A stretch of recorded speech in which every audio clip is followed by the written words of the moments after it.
Hi guys, welcome back to my channel. To get to my favorite finance lady. If this is your first time seeing this beautiful black face, welcome. My name is Ritual. I make finance content and my lifestyle in Australia. Okay, so today I want to talk about how much it costs us to deliver a baby in Australia on a temporal visa. So, guys, this is the beautiful journey of how we welcomed our second child, our rainbow baby. Now I have two boys. So, it's a beautiful journey. So, this are all my pregnancy pictures and all of that. So, I gave birth in July 2024. Yeah, a few months ago. And yeah, labor was progressing, everything was going quite well. Then at a point, things started getting more difficult. Labor was not progressing as planned anymore and everything. So I was wheeled to the theater to have an emergency C-section, and which ended well. We thank God. It was quite fast. Everything went well. I saw my baby. So this is my beautiful baby, and we're so glad, we're happy. So I'm going to tell you how much it cost for all this whole process. So a background story: we moved into the country 2 years ago as on a 482 visa. So 482 visa is like a work visa.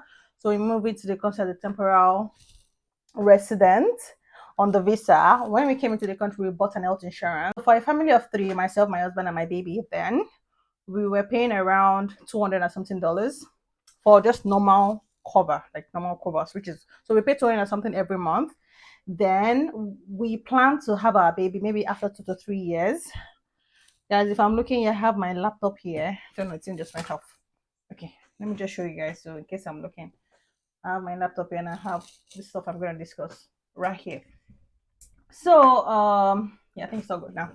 So we plan to have another baby 2 to 3 after 2 to 3 years. That's when we have our permanent residence. That was the plan, but yeah, God has a better plan for us, other plans for us.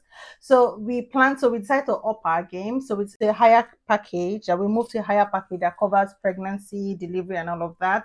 So you know the way health insurance works. Before they can cover your delivery, birth, and all of those things. You have to be on a particular on the that same plan for like a year before they can cover it. Yeah. So we've already planned it ahead of time.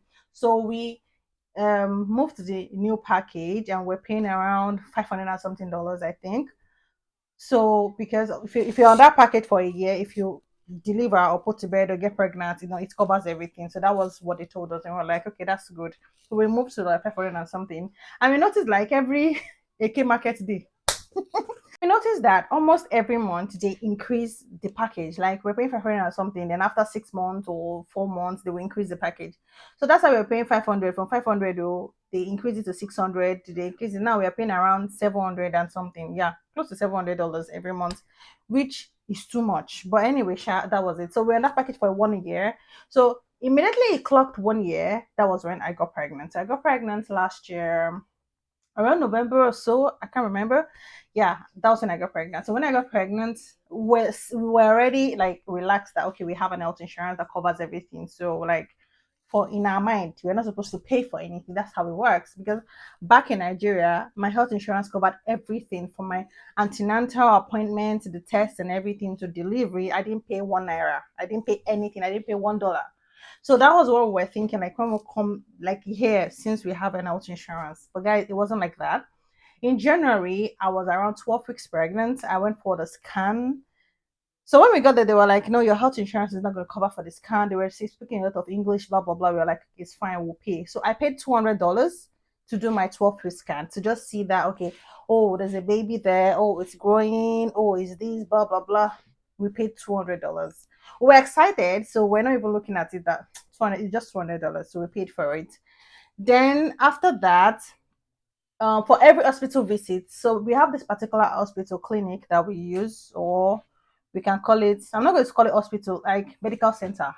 So it's not like Nigeria that we have like hospital. This one we have like medical center. Maybe if you're going for something critical, you want to deliver or something, they move you to hospital. So we have been going for so for the medical center, that's where we see the GP, that's the doctor and everything. So there's this particular medical center we use. So anytime I visit the medical center, I don't pay for consultation or anything. They just charge it directly. The health insurance pays directly, which is good. Not all medical center does it. There's this medical center that is very, very close to my house. They don't send your bill directly to the health insurance. You have to pay for it, and it's like $90. And I don't, it doesn't make sense to me. I will pay, and I will now start sending my invoice and everything to the health insurance. I don't like the back and forth, and that's why I stopped going to the one close to my house. I started going to this particular one. That so once I go there, if I do any test, anything I do, seeing the GP consultation, all of those things, they send it the bill directly to the health insurance, which is good. So, I started going there. I didn't pay anything. I did all this normal tests. Then it gets to a period where I have to start going to the hospital. And guys, all these are the invoices. I'm not going to come and start giving you boo boo or lamba or lies. I'll tell you how it is. All these are the invoices that they sent. So so they referred me to the hospital to start doing like normal, um seeing the midwife. The From the day I went to the hospital, all these are invoices, these are bills. I'm not going to show you too much because it has some of my personal information, but I will show you the prices. Then I have an Excel sheet. I'm looking at the Excel sheet now, but I'm going to display it here. And I have an Excel sheet that I was tracking how much I pay for every appointment. So starting from I'm looking at my screen. Starting from February, I had a telehealth appointment. So that was the first time I spoke to the midwife. I gave them information about myself, blah blah blah blah blah. They fixed an appointment, an antenatal date for me, all this kind of stuff. So that telephone call I had with the midwife in the hospital itself, I paid $100. I paid $100. So in my mind now, you're not supposed to send invoice, right? You're supposed to bill the health insurance directly. But guys, because I was using Bupa, the hospital in particular. So I'm not here to say Bupa is bad or Bupa is not, but this is my experience with Bupa. And I think it's just Bupa and the hospital. They don't have good connection. I think so. So every time I have a consultation or I have to go to the hospital, I pay, which is not funny, and I'll tell you why. So for that telephone call, I paid $100. That's the telehealth in February. In March, I had another appointment. I had ultrasound. The normal appointment is like maybe I'm seeing a midwife, and they would just say maybe then I was around 20 something weeks pregnant. I'm not sure. Okay, now around maybe 16 weeks. I will go to the hospital and they'll tell me normal hospital appointment here is lie down. They'll check your stomach, measure your stomach. Are you okay? Are you good? Are you this consultation or appointment is not up to 20 minutes or even less than that, trust me. Especially when you don't have any issues in the early weeks of pregnancy, 15, 16 weeks. I don't have much, nothing serious. They will just say, how are you? Are you okay? Are you good? Blah blah blah blah, and that's it, guys. That appointment alone, I paid $425. I'll show you the invoice. On the 21st of March, I have July. Okay, so I don't have it here because I have claimed it. So the health insurance. So that's another funny thing. So I pay $425, $425 for that appointment. So that's the first appointment and when I got the bill, I was pissed off. Like, why are you charging me $425? At the same time, I was not worried too much because I think Bupa, like my health insurance, will pay me. I called my health insurance. I got my health insurance and they were like, oh, and I said, okay, how much am I going to claim back? Because I've paid this money out of pocket. How much am I going to pay back? And they were like, and they're going to pay me back only $90. Guys, legitly, I got only $90 from the $425. It's not funny. Let me sip some pap. It's not funny. So, yeah, so they gave me $90 back out of $425. That's when I know that there is big problem. And they were saying a lot of stories like, that is what the medical will cover, blah blah blah. And we don't know why the hospital is charging you $425, blah blah blah. The story was annoying. At the point I wanted to miss some of my antenatal appointments, but my husband was like, no, just go for it. It's just money, right? We'll be fine. Your health is more important. I'm like, fine. I was going for every appointment. Guys, as you can see on the screen, every month, like it started from every month, then every 2 weeks, then every week. For every time I go for an antenatal appointment, I see the midwife and they measure my stomach and they say, "Are you okay? Are you good?" And they speak one or two English. I pay $425. Guys, legit. This is it. I'm going to hide my information so you don't see it. So this is it. This is it. If you can guys can see it. $425. $425 for every appointment. All these are $425. Some of them are tests, um, test invoice like blood tests. Some of them are, but if you are seeing there are a lot of $425. This one is $100. This one is different. $425. $425. But like that, I can't be opening everything one by one. But this is like for every appointment I go for, and I always get pissed off. Like anytime I go, I get pissed off. But at the same time, I have to focus on the baby. But the main thing is that the money was too much. We had a back and forth with the health insurance, and they were like, "This is what we can cover." Like because they said Bupa, sorry, Medicare covers a particular amount, and this is what we can cover. This in Medicare, we cover the same similar thing with Medicare. So they are trying to tell us that Medicare covers $90, and they have to cover my $90 as well. But I don't know, maybe because we are temporary residents, that's why the hospital is charging us $425 for every appointment, or is because of the particular hospital. I really don't know why, and I don't want to stress myself now. We have passed through that phase, we've paid everything. I don't want to think of it now, but as at then it was really annoying. The total invoice from February till the date I give birth was 404,591.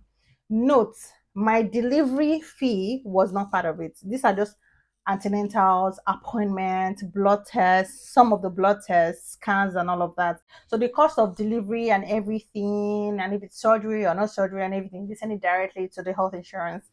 And so that one is not part of this. Because that one, I think I don't know how much that costs. Don't want to care how much it costs, but this is just antenatal and all of that, and that's what I'm showing you. So from February to July, for every antenatal appointment, scans and all of that is $4,500. And guys, we paid out of pocket. We actually legitly paid $4,500 for all this. But we already have a discussion, and which I would say Bupa is also it's a good health insurance. They really care about us, because when we lay our complaints and we told them this is what is happening, we are not happy about it, so they gave us an option. They told us we will still pay you $90, but okay, not but we'll still pay you $90, and we don't have to pay, because we were still paying monthly health insurance of close to $700 every month. So they tell us that we should not pay for 2 months. So they've saved us $1,500. So we've not paid since August, since July, August. So we didn't pay for 2 months health insurance for 2 months. We'll start paying from September. So they gave us 2 months free. Then they also say they will refund us part of this 4,500. Yeah. So roughly, it cost us $22,000 to deliver our baby in Australia, and this delivery is six-section delivery. So yeah, it's expensive. But yeah, that's how much it cost us, and it's not fun really giving birth on a temporary visa. It's not fun. If you are planning to just, if it's something you can control it and hold on and wait till you have your permanent residence. But if your permanent resident is unsure, trust me, to get like a PR in Australia is it's not really that easy. But if it's unsure, like you don't know when, if you want to give it a temporary visa, fine, all the best. But just have money. If you don't have money, life is gonna be hard. Yeah, you need to have money. You need to have money. So yeah, that's it. And my son had his circumcision done a few weeks back, and we still had to pay out of pocket. Yes, the health insurance is going to still pay us back some back, but we still have to, pay out of pocket. And the hospital, yeah, so that's another thing. Unlike Nigeria, hospital did the circumcision, but yeah, hospital will not do circumcision for you. So we have someone referred us to somewhere, a very good clinic, and we did the circumcision there, and we still have to pay out of pocket. So in summary, I will tell you that as a temporal person, you just have money. Like you just need to have money. So if you're planning on giving birth with the temporal one, I will tell you, my sister or my brother, think about it very well. save a lot of money, like have good savings, have good health insurance. But if you go for a better health insurance, or you go for, I'm not gonna say a better one, if you go to other health insurance or ask the hospital you are planning on giving birth, you can choose the hospital you want, and it's advisable to choose the hospital closer to your house. So make your research, choose the hospital closer to your house, ask them the type of health insurance they accept, ask them if they're going to send the bill directly to them. Make these findings, because we did not make these findings, and was why we paid out of pocket. So I will tell you, make your findings, do the necessary things you need to do, and I think if you plan well, everything will be easy peasy. Because if you have the money, like, so when they say something is $500 or something, 50 like, you pay. But guys, that's it. That's how much I spent giving birth in Australia. If you enjoyed this video so far, give it a thumbs up. Drop your comments. Let me know how much it costs to deliver in other countries. I would like to know. I don't know if Australia is expensive or not, but yeah, I would like to know your view. Thank you guys. I'm gonna see you guys in my next video. Peace out.